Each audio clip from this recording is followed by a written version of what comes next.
कानपुर में पूरे परिवार को चाय में स्लो पॉइजन देने वाले उस खौफनाक मामले में अब एक ऐसा सनसनीखेज नया मोड़ आ गया है जिसने पुलिस और आम जनता दोनों को ही हैरत में डाल दिया है।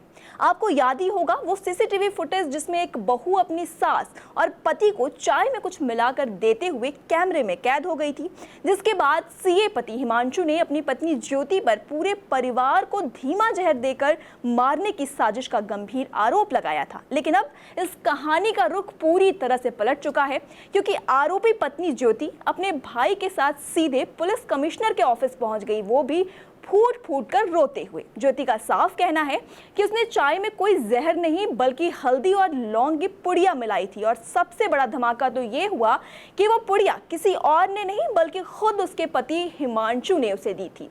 ज्योति ने पुलिस कमिश्नर को बकायदा अपने फोन में कुछ सोशल मीडिया रील्स भी दिखाई और दावा किया कि उसका पति उसे यूट्यूब और इंस्टाग्राम पर सास को वश में करने के तांत्रिक नुस्खे दिखाता था।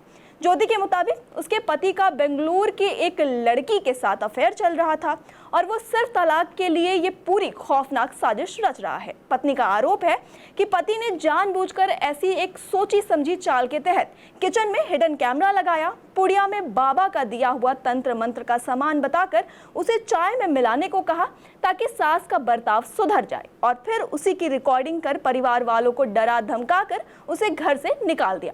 बात सिर्फ यहीं तक नहीं रुकी। ज्योति ने अपने ससुराल वालों पर दहेज प्रताड़ना, प्लॉट के लिए मारपीट करने और अपनी पूरी सैलरी छीनने के साथ साथ सास पर स्पा और पार्लर की आड़ में गलत काम करवाने का भी बेहद सनसनीखेज आरोप मढ़ दिया है।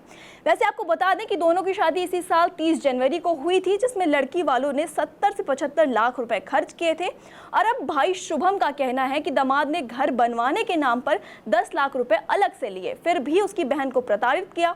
वहीं पति हिमांशु की थ्योरी इसके बिल्कुल उलट थी। उसके मुताबिक पत्नी के चाय में कुछ मिलाने के बाद ही उसे और उसके माता पिता को खून की उल्टियां और सीने में दर्द शुरू हो गया था। अब पुलिस कमिश्नर रघुबीर लाल ने इस हाई प्रोफाइल मामले की परतें खोलने के लिए निष्पक्ष और गहरी जांच के आदेश दे दिए हैं। अब सवाल ये उठता है कि क्या सच में कोई पति महज तलाक के लिए अपनी पत्नी को फंसाने की इतनी खौफनाक साजिश रच सकता है, या फिर कैमरे में रंगे हाथों पकड़े जाने के बाद पत्नी खुद को बचाने के लिए ये नया इमोशनल कार्ड खेल रही है।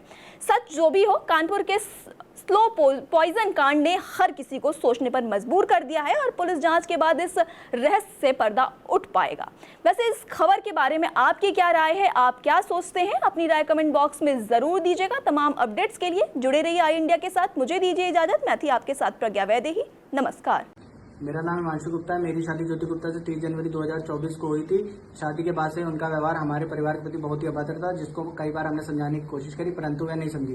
ज्योति गुप्ता अक्सर क्राइम पेट्रोल और ऐसे ही क्रिमिनल एक्टिविटी के नाटक देखा करती थी, जिसको हमने कई बार पकड़ा, समझाया, परंतु वह नहीं समझी। ज्योति गुप्ता अपने हॉस्पिटल, जिसमें लैब टेक्नीशियन के पद पर काम कर रही हैं, जहरीले और नशीले पदार्थ लाके हम लोगों को खाने में मिला के देती थी, जिससे अक्सर हमारी तबीयत खराब होती थी, जिसका हमने इलाज भी कराया। एक बार हमने इनको सीसीटीवी में कुछ मिलाते हुए पकड़ा, जिसके बाद हमने फोन छुपा के इनके कई वीडियो बनाए जिसमें ये कुछ मिलाते हुए पकड़ी गई।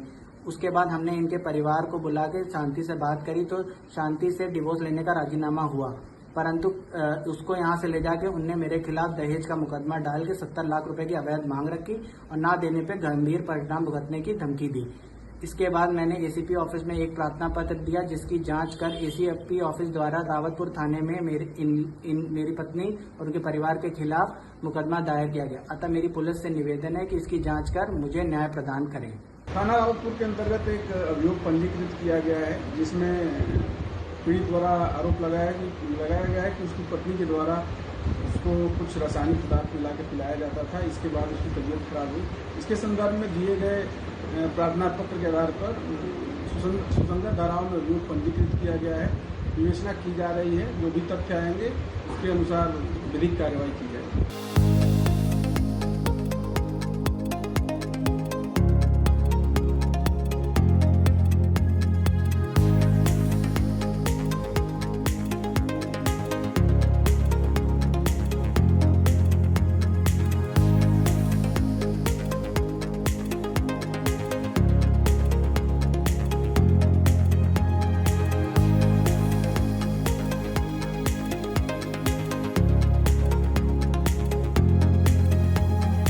खबर आपकी, नजर हमारी। देखते रहिए आई इंडिया।